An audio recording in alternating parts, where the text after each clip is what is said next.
it's about 45's, all right? Everything is mathematics. So when you take your stance, all right, if you look at all the old school boxers, you're gonna see this 45-degree line with the front shoulder. You follow what I'm saying? Can you see this line? See this?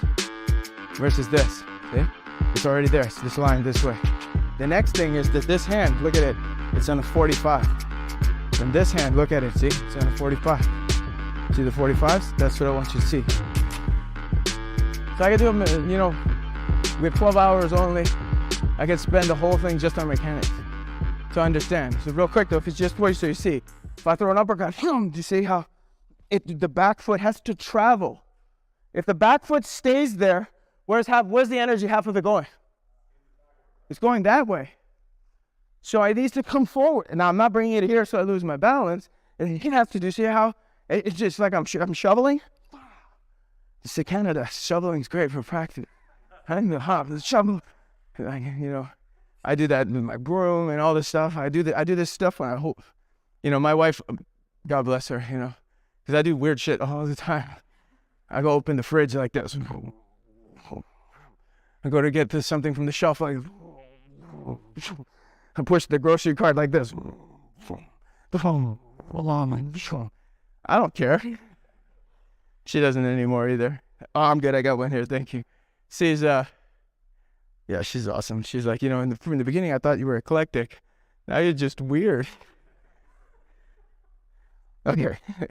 All right. So let's look at this position first. All right. It's about 45's. All right. Everything is mathematics. But once upon a time, I was an engineer. So me, everything's mathematics. It's physics. So when you take your stance, all right, if you look at all the old school boxers, you're going to see this 45-degree line with the front shoulder. You follow what I'm saying? Can you see this line? See this? Versus this, see? It's already there, it's this line this way.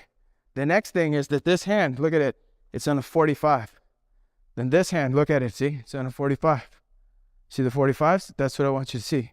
The 45s are really important because that's what allows me from this position to turn and spiral this way, from this position to turn and spiral this way, from this position to turn and spiral this way, from this position to turn and spiral that way.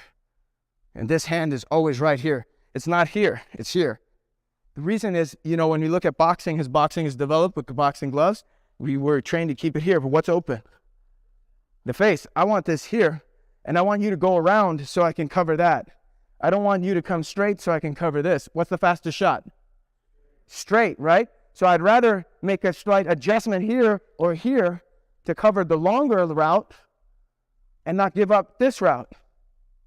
So you see, all the old school boxing, this line is right here. The next thing, if we're talking about knife fighting and stuff like that, you got to have this right here protecting your center line. If you want to protect shooting and grappling, where does my hands need to be? They need to be here, not out here. Once they're out here, boom, that's how. So when this is here, that's how I can stop the shoot. This is Wu Sao. Wing Chun Wu Sao is like this. Look, we need this thing right here. There's no difference between old school boxing. You look at like Joe Louis, and you look at all the old school boxers like Willie Pep and all those guys back in the day, and you actually study them, they're down here. Okay? They were down here, and the hands are over here. This is what I want you to see, all right? Sugar Ray, all of them back in the day, this is where it was. Make sense? Okay, it's just a mechanics thing. So when I shift to throw my jab, you see what moves? My hips. And now look, I'm down the barrel. See the sight? My eyes down the sight. Down the knuckle. Down the knuckle. Now when I come back to shoot the next hand, we forget about the yin palm. The yin palm is the returning hand. So we throw hands out, and then, see, it doesn't cover the line back. So when I throw a hand out, the yin palm is covering the line back. And as it's covering the line back, I throw the cross, and I twist and turn. Now when I go for the hook, 2 steps. 1, 2. Go for the uppercut. 1, 2. See my head turn. See my head turn. See my head turn. See my head turn. You see this tightness. Down, down, down, down. You see where is it coming from? It's all one unit, right? There's no disconnect. When you practice that, you stay covered. Now I track my hand back. I'm always watching my hand going out. I'm always watching my hand coming back. that puts my line of sight always out there. So that's how I can pick up my opponent too. By tracking my hand going out, tracking my hand coming back.